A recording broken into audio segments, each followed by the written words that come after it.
Good morning. Hi, my name is Jesse. Welcome to my channel. Appreciate you watching.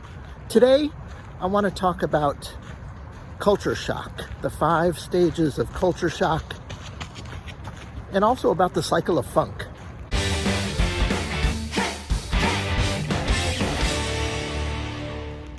I'm guessing very few of you have ever heard of the cycle of funk. Kind of have to have lived in China maybe about 20 years ago when it was all the rage. But I'll get into that. I want to start with culture shock and the stages. There's the honeymoon period. You first get there. You love it. Everything is wonderful. Second stage, irritation, annoyance. Suddenly the honeymoon is over. You're living in the reality of your new country. Things are difficult. You get frustrated easily. The third stage is gradual adaptation. Adapt or die, right? You're here. And the fourth stage, that would be acceptance. You've kind of gone through all the difficult parts and you understand the situation. You live your life. And then there's also a fifth stage, which is re-entry. You know, that's the time when you go back to your home country.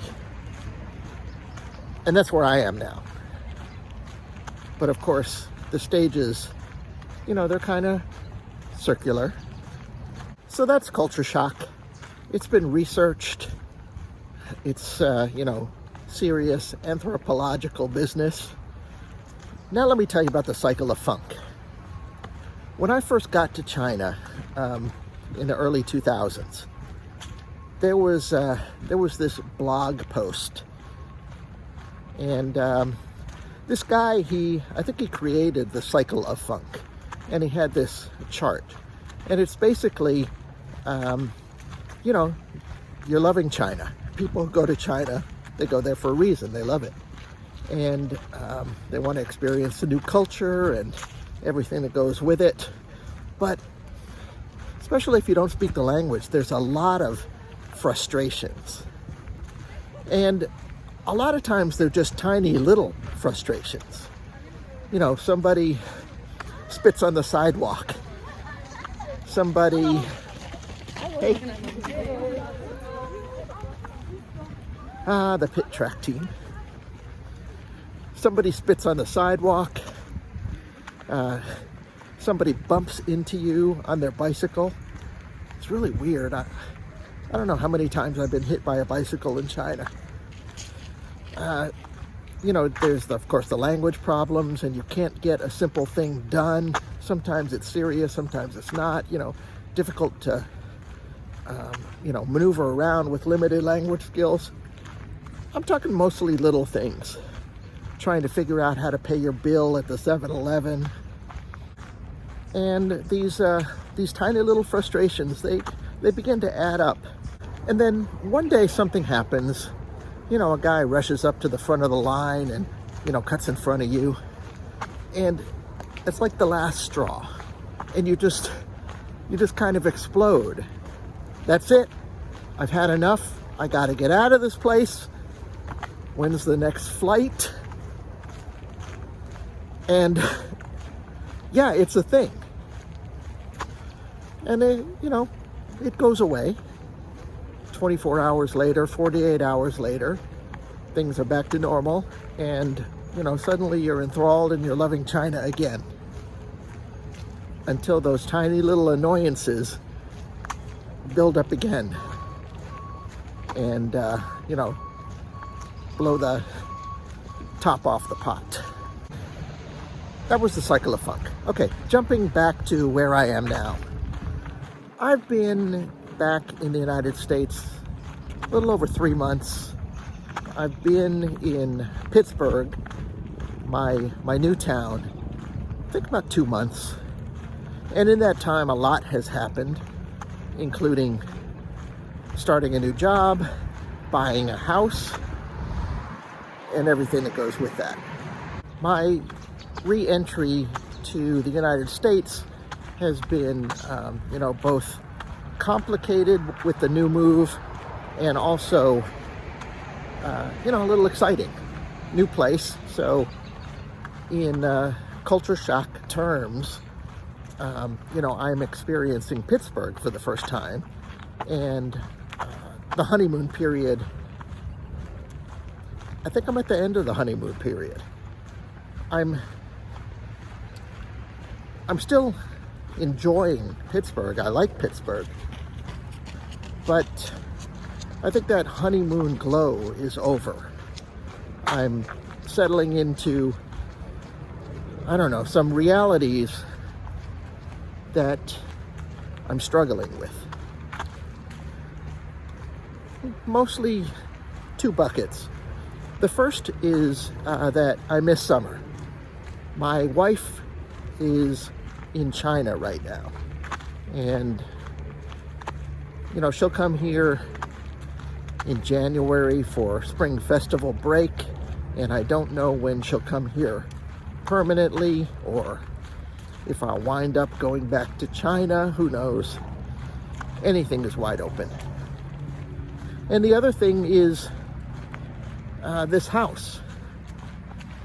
So far it's good. Not a money pit yet. I am filling it up with furniture.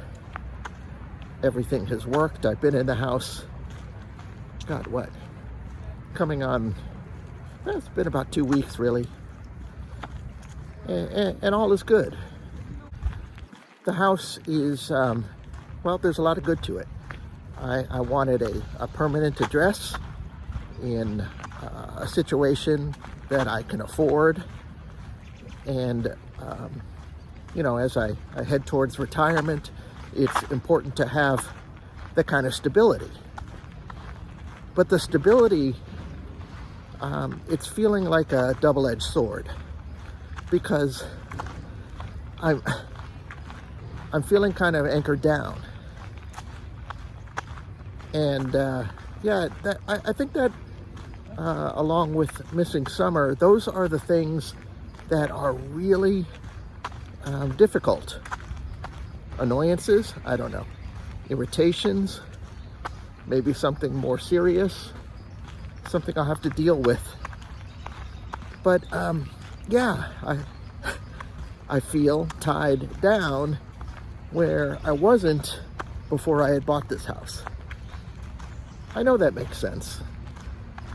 Even people with no plans to flee the country who have bought a house probably feel this way to some extent. Where has all my freedom gone?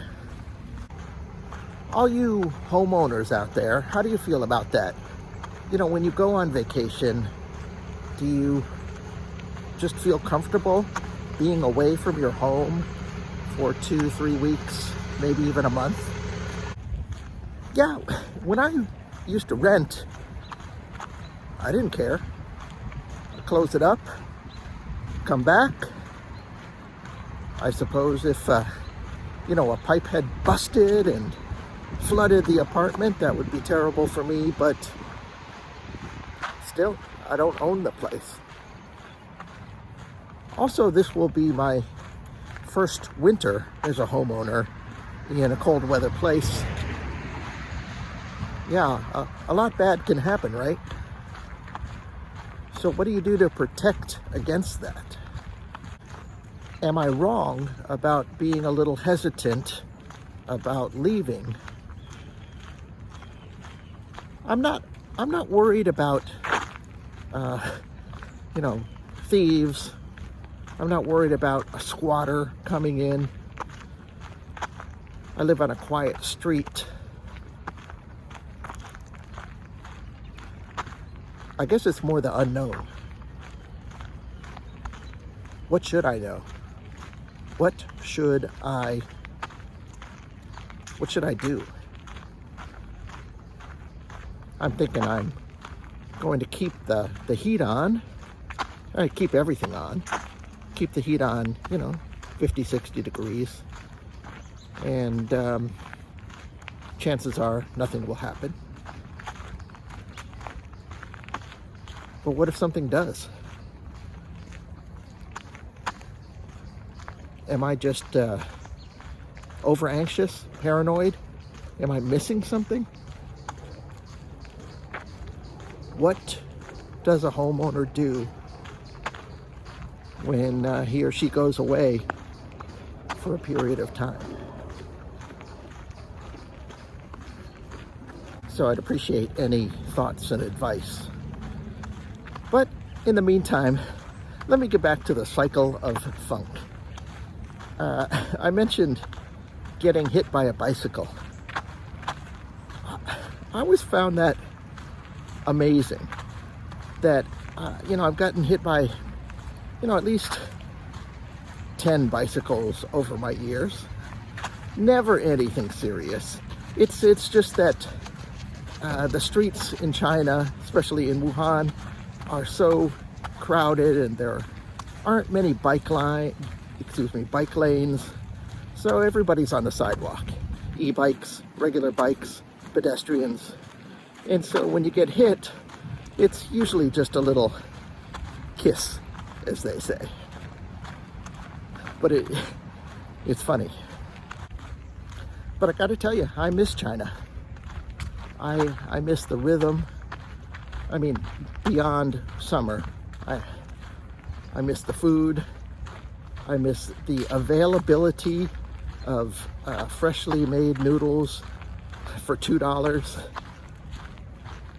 I like being in a different culture. So yeah, I miss that. And it's been a few months now since I've been in China. And I'm just feeling in that funk, I think. So I guess that means I should end this video now. Let me end this video. I want to thank you guys for watching. I appreciate it. Please press the like button. And definitely leave a comment. What advice do you have for a homeowner who will go on vacation for, some period of weeks? Finally, if you haven't already subscribed to my channel, subscribe. All right, I'll catch you later. Thanks. Bye.